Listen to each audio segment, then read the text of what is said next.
telling true events that happened in life.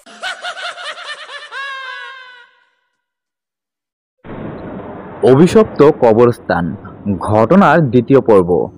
সেদিন আসিফ একটা জরুরি কাজে ব্যাংকে যায়। এইদিকে আবিরও বাড়িতে ছিল না। সে তার এক বন্ধুর সাথে দেখা করতে গিয়েছিল।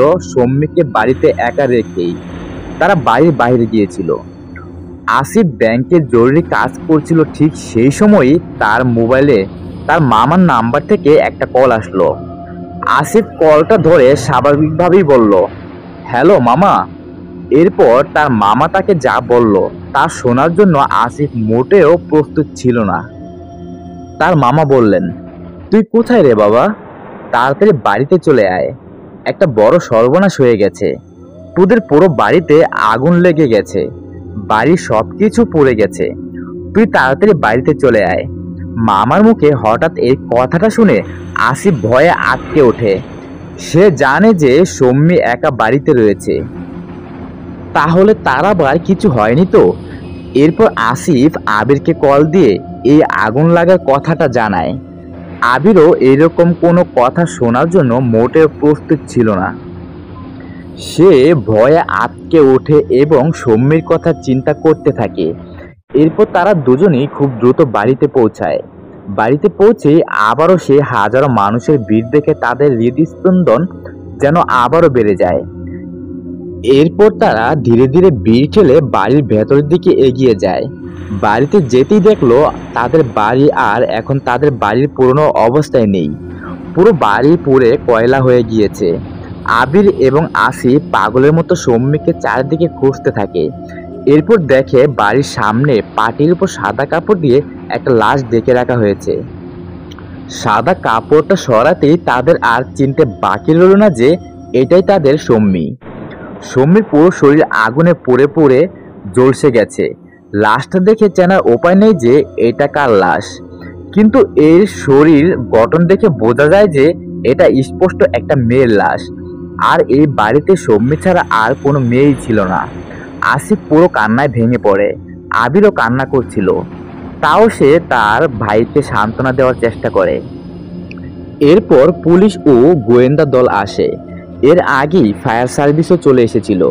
তারা নানান তদন্ত করার পর অবশেষে জানায় যে হয়তো গ্যাস সিলিন্ডার বাস্ট হয়ে এই পুরো বাড়িতে আগুন ছড়িয়ে পড়ে। আর এই মেয়েটা অর্থাৎ সম্মি সেই সময়ে রান্নাঘরে ছিল, তাই সে সাথে সাথে আগুনে পুড়ে মারা যায়। একের পর এক দুর্ঘটনায় তাদের পরিবারের সদস্যদের এইভাবে মৃত্যু ঘটেই চলছিল।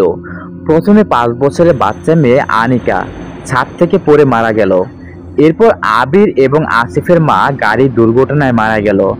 আর এবার সম্মি গ্যাস সিলিন্ডারের দুর্ঘটনায় আগুনে পুড়ে মারা গেল। এই সব কিছুই কি শুধু দুর্ঘটনা ছিল নাকি অন্য কিছু? একসাথে একই পরিবারের এতগুলো দুর্ঘটনা মোটেও স্বাভাবিক ছিল না।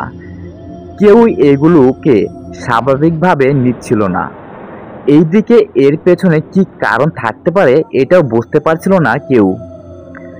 এবার যেন শুধু মৃত্যুকেই বরণ করে নেওয়ার জন্য বেঁচে রইল আবির এবং আসিফ। সম্মিকে দাফন কাজ শেষ করার পর যখন তারা কবরস্থান থেকে বের হলো, তখন আবির আসিফের কাছে গিয়ে বলল, ভাইয়া, আমি হয়তো জানি এইসব দুর্ঘটনাগুলো কে ঘটাচ্ছে আর কেন ঘটাচ্ছে। এগুলো একটাও দুর্ঘটনা ছিল না ভাইয়া, এই সবই ছিল খুন। আনিকা, ভাবি এবং মা তিনজনকেই খুন করা হয়েছে। আবিরের কথা শুনে আসিফ পুরো আটকে ওঠে। এরপর আসিফকে বলল, কি বলছিস এইসব?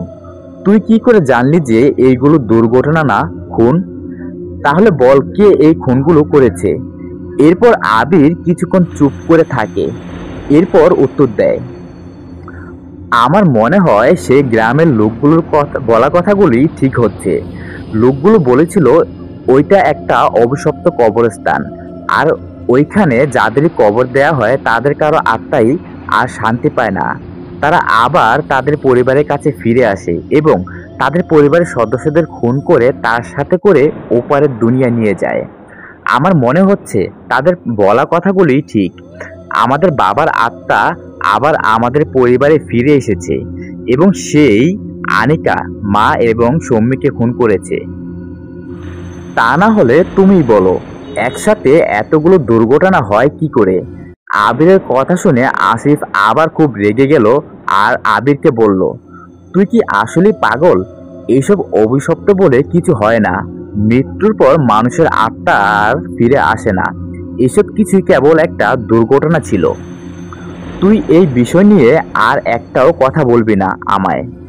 আবির একটা ভিন্ন রকম জিনিস নিয়ে চিন্তা করছিল, কিন্তু আসিফ বরাবরই জেদি স্বভাবের ছেলে। সে কিছুতেই এই অভিশপ্ত কথাটা মেনে নিতে রাজি না। তাদের বাড়ি থেকে তাদের মামার বাড়িটা খুব একটা দূরে না, তাই রাতে আবির এবং আসিফ তার মামার বাড়িতে থাকতে যায়, কারণ তাদের নিজেদের বাড়ি আর এখন থাকার উপযুক্ত নেই। রাত তখন প্রায় 9টা বাজে। বাড়ির সবাই একসাথে বসে আছে। সবাই আসিফ এবং আবিরকে নানান কথা বলে সান্ত্বনা দিচ্ছিল। তাদের আর এই পৃথিবীতে আপন বলে কেউ রইল না। তারা সবাই একে অপরের সাথে কথা বলছিল। তাদের সবার কথার মাঝখানে হঠাৎ আসিফ উঠে বলল, তাকে একটু তার ব্যাংকে অফিসে যেতে হবে। ব্যাংক থেকে কেন যেন তাকে যেতে বলেছে। বাড়ির সবাই তাকে যেতে নিষেধ করলো। বাড়ির সবাই বলল, আজ এমন একটা দুর্ঘটনা ঘটলো, তাই আজ আর এত রাতে অফিসে যেতে হবে না। কিন্তু আসিফ কারো কোনো কথাই শুনলো না। সে বলল, তাকে নিয়ে নাকি ব্যাংকে কি সমস্যা হয়েছে। আবির তার সাথে যেতে চাইলে সে আবিরকেও যেতে না করলো। এরপর সে তার মামার প্রাইভেট কারটা নিয়ে অফিসের পথে ছুটল। আবির বেশ অবাক হয়ে গিয়েছিল। আজকের দিনে তার স্ত্রী মারা গেল আর রাতের বেলাতেই সে সেটা ভুলে অফিসে যেতে চাচ্ছে। এরপর এটা নিয়ে আর বেশি কিছু ভাবলো না সে। রাত তখন প্রায় 12টা বাজে। নিজের ঘরেই একা একা বসেছিল আবির। এরপর ভাবলো, এত রাত হয়ে গেছে, এখনো তার ভাইয়া বাড়িতে আসছে না কেন। এটা ভাবতে ভাবতে তার মোবাইলে আসিফের নাম্বার থেকে একটা কল আসলো। নাম্বারটা দেখেই আবির দ্রুত কলটা ধরলো। কলটা ধরতেই ওপাশ থেকে আসিফের কাঁদো কাঁদো কণ্ঠে ভেসে আসলো। আসিফ এমনভাবে কথা বলছিল যে মনে হচ্ছিল সে কোনো কিছু দেখে প্রচুর ভয় পেয়ে গেছে। আসিফ কাঁদতে কাঁদতে আবিরকে বলতে লাগলো, আমায় বাঁচা ভাই, সেই গ্রামের লোকগুলোর কথাই ঠিক হয়েছে। বাবার আত্মা আবার ফিরে এসেছে, আমায় বাঁচা ভাই। এতটুকু কথা বলে আসিফ কলটা কেটে দিল। আর আবির কথাটা শুনে পুরোই আটকে উঠল। সে কিছুই বুঝতে পারছিল না আসিফ হঠাৎ করে এইসব কথা বলছে কেন। এবার কি তাহলে আবার আসিফের কোনো বিপদ হলো? আবির কথাটা ভেবেই বেশ ভয় পেয়ে তার পরিবারের সব সদস্যদের হারিয়েছে। এখন যদি আসিফেরও কিছু হয় তাহলে সে বাঁচবে কি নিয়ে? এরপর আবির আসিফের নাম্বারে কয়েকবার কল দেওয়ার চেষ্টা করে, কিন্তু আসিফের নাম্বারটা বন্ধ পায় সে। এবার তার চিন্তা যেন আরো বেড়ে যায়। সে দ্রুত তার মামার ঘরে যায়। এরপর আবির তার মামাকে সব কথা খুলে বলে। আবির বলে যে আসিফ হয়তো কোনো বিপদে পড়েছে। সে কাঁদতে কাঁদতে একটু আগে আবিরকে কল দিয়েছিল।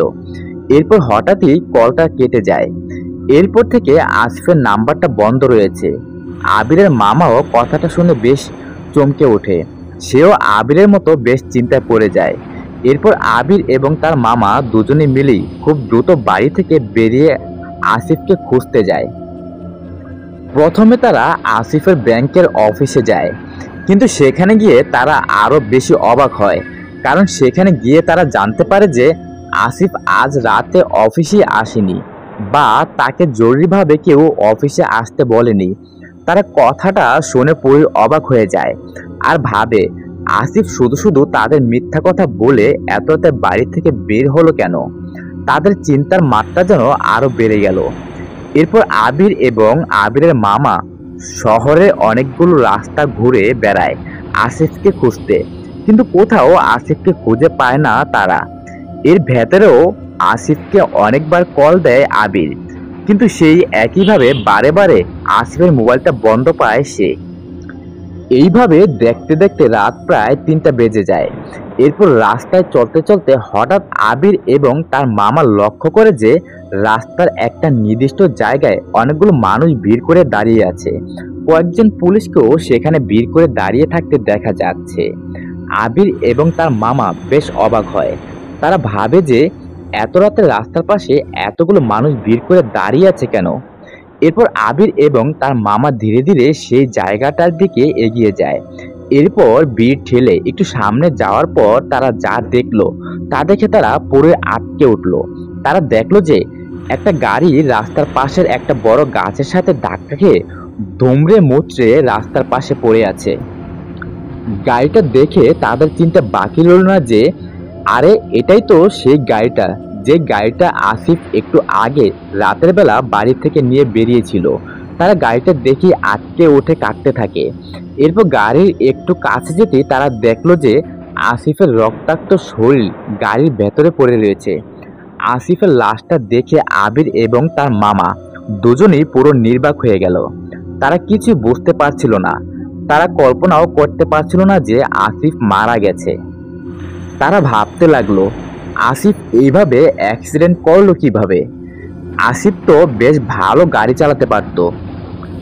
এরপর সেখানকার পুলিশ তাদের জানালো যে আসিফের গাড়ি হয়তো ব্রেক ফেল করছিল, তাই সে ব্রেক নিয়ন্ত্রণ করতে না পেরে এই গাছের সাথে গাড়িটা ধাক্কা লাগিয়ে দেয় এবং এক পর্যায়ে অতিরিক্ত রক্তপাতের কারণে সে মারা যায়।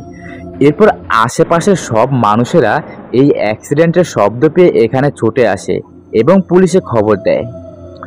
যদিও কেউ নিজের চোখে দুর্ঘটনাটা হতে দেখেনি, কিন্তু নিঃসন্দেহে এটি একটি বড় দুর্ঘটনা। আর এই দুর্ঘটনা রাত প্রায় 12টার দিকে ঘটে। কথাটা শুনে আবির মামা বেশ চমকেও যান, কারণ সে জানতো যে তার গাড়িতে কোনো রকম সমস্যা ছিল না। আর ব্রেকে সমস্যা থাকার তো কোনো প্রশ্নই আসে না। তাহলে গাড়িটা ব্রেক ফেল করলো কিভাবে? আবির এবং তার মামা কিছুক্ষণ চুপচাপ সেখানেই বসে রইল।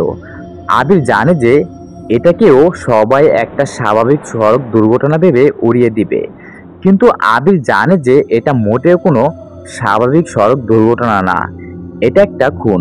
তার মাথায় শুধু আসিফের বলা সেই শেষ কথাগুলি ঘুরতে থাকে, আমায় বাঁচা ভাই। সেই গ্রামের লোকগুলোর বলা কথাই ঠিক হয়েছে, বাবার আত্মা আবার ফিরে এসেছে। আবির বুঝতে পারে যে তার ধারণাই ঠিক ছিল, তার বাবার আত্মা আসলে আবার ফিরে এসেছে এবং সেই এক এক করে তার পরিবারের সদস্যদের খুন করে ওপারের দুনিয়ায় নিয়ে যাচ্ছে। প্রথমে আনিকা, তারপর তাদের মা, এরপর সম্মি, আর এখন তার বড় ভাই আসিফকে খুন করেছে সে। এইভাবে সবাইকেই খুন করছে সে। আর এখন শুধু একজনই বেঁচে আছে। আবির জানে যে এরপর সেই একজনও ওপারের দুনিয়ার পাড়ি জমাবে। সেই একজনকেও তার বাবা খুন করবে। সেই একজন আর কেউ না, হ্যাঁ, সে বাকি একজন আবির নিজেই।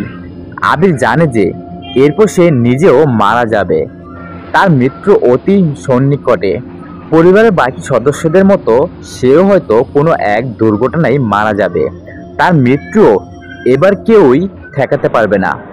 এরপর দেখতে দেখতে প্রায় সকাল হয়ে যায়। আসিফের লাশকে তাদের বাড়িতে নিয়ে যাওয়া হয়। তার নানান আত্মীয় স্বজনরা আবার বাড়িতে এসে ভিড় জমাতে থাকে, কান্নাকাটি করতে থাকে।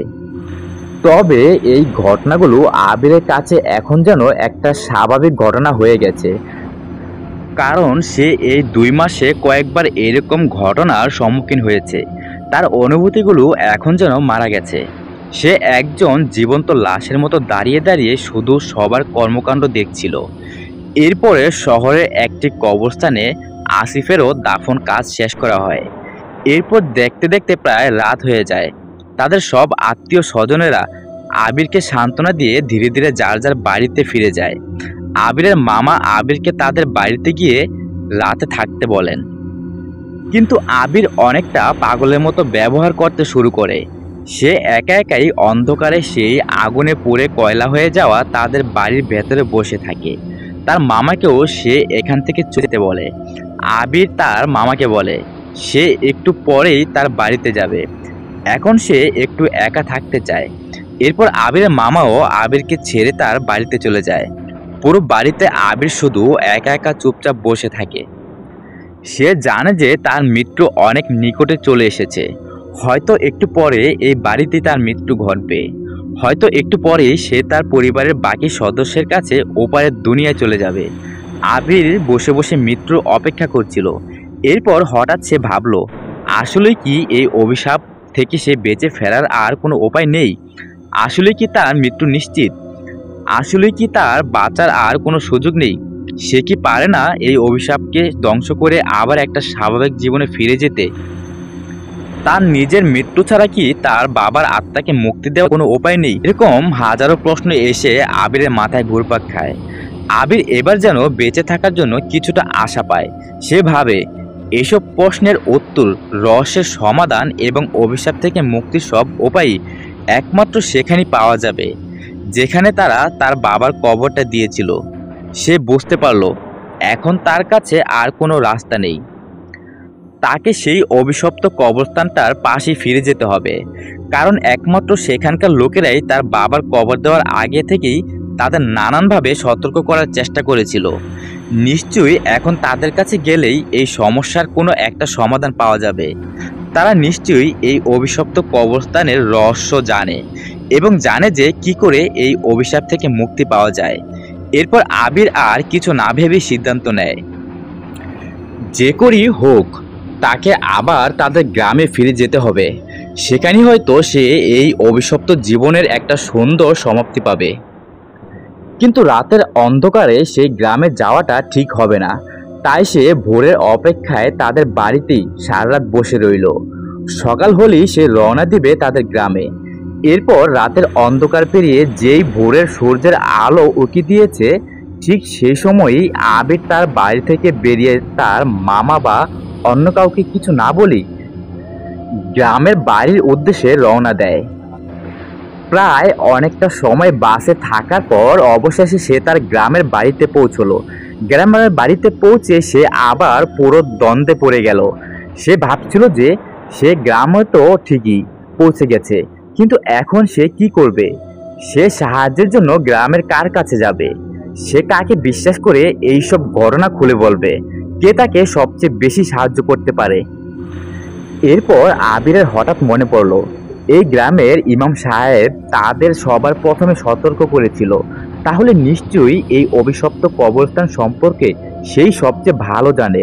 আর এই অভিশাপ থেকে কিভাবে মুক্ত হতে হবে এটাও হয়তো সে জানে। এরপর আর বেশি কিছু না ভেবে আবির ইমাম সাহেবের সাথে দেখা করতে মসজিদে যায়। ইমাম সাহেব আবিরকে দেখে খুব একটা অবাক হলো না। স্বাভাবিকভাবেই একটা মুচকি হাসি দিয়ে সে আবিরকে বলে, আমি জানতাম যে তোমাদের পরিবারের কেউ না কেউ বেঁচে আবার এই গ্রামে ফিরে আসবে, আবার আমার কাছে এই অভিশাপটার ব্যাখ্যা চাইবে। এই রকম ঘটনা এর পূর্বেও অনেকবার ঘটেছে, আর এরপরেও আরও ঘটবে। ইমাম সাহেবের কথাটা শুনে আবির কিছুক্ষণ চুপ হয়ে থাকে। এরপর কাঁদতে কাঁদতে ইমাম সাহেবকে আবির সব ঘটনা খুলে বলে। সেই গ্রাম থেকে শহরে যাওয়ার পর থেকে এই পর্যন্ত তার পরিবারের সাথে যা যা ঘটেছে, পরিবারের সকল সদস্যের ধীরে ধীরে নানান দুর্ঘটনায় পড়ে মারা যাওয়ার সব ঘটনা পরিষ্কারভাবে আবির ইমাম সাহেবকে খুলে বলেন। ইমাম সাহেব কথা শুনে কিছুক্ষণ চুপ করে রইলেন। এরপর আবিরকে বললেন, এমনটা তো হওয়ারই ছিল।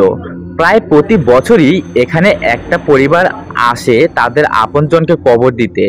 আমাদের নানান নিষেধ থাকার পরেও তারা অনেকটা জেদ করেই এই কবরস্থানে তাদের পরিবারের সদস্যকে কবর দেয়, এবং যাকে কবর দেওয়া হয় তার আত্মা আর কোনোদিনও শান্তি পায় না। এরপর তার আত্মা আবার তার পরিবারের সদস্যদের কাছে ফিরে যেতে চায়, কিন্তু মৃত্যুর পর আর তাদের পরিবারের মানুষদের সাথে থাকতে পারে না তারা। তাই তাদের পরিবারের বাকি সদস্যদেরও খুন করে তাদের সাথে করে নিয়ে ওপারের দুনিয়ায় পাড়ি জমায়। কিন্তু সেই লাশগুলো বা তাদের পরিবারের কি দোষ থেকে থাকে? তারা কেন শুধু শুধু শাস্তি পায়? আসলে দোষটা সেই লাশটা বা তার পরিবারের নয়, দোষটা এই অভিশপ্ত কবরস্থানের। এই কবরস্থানে যাদের কবর দেয়া হয় তাদের পরিবারের সাথেই কেবল এই ঘটনাটা ঘটে। এই কবরস্থানটাকে অভিশপ্ত বলার পেছনেও একটা বড় ঘটনা রয়েছে। আসলে তোমার বাবাকে যেই কবরস্থানে তোমরা কবর দিয়েছো, এটা আগে একটা সাধারণ বড় কবরস্থান থাকলেও বর্তমানে এটা একটা গণকবর। ঘটনাটা প্রায় 15 বছর আগের। তখনও আমি এই গ্রামে ইমাম হয়ে আসিনি। এই ঘটনাটা পুরোটাই একটা বড় হুজুরের কাছে শোনা। আজ থেকে 15 বছর আগে এই কবরস্থানটাই এই গ্রামের একমাত্র কবরস্থান ছিল। এখানে স্বাভাবিকভাবেই এলাকার মানুষ মারা গেলে তাদের কবর দেওয়া হতো এবং স্বাভাবিকভাবেই কাটছিল গ্রামের মানুষগুলোর দিন।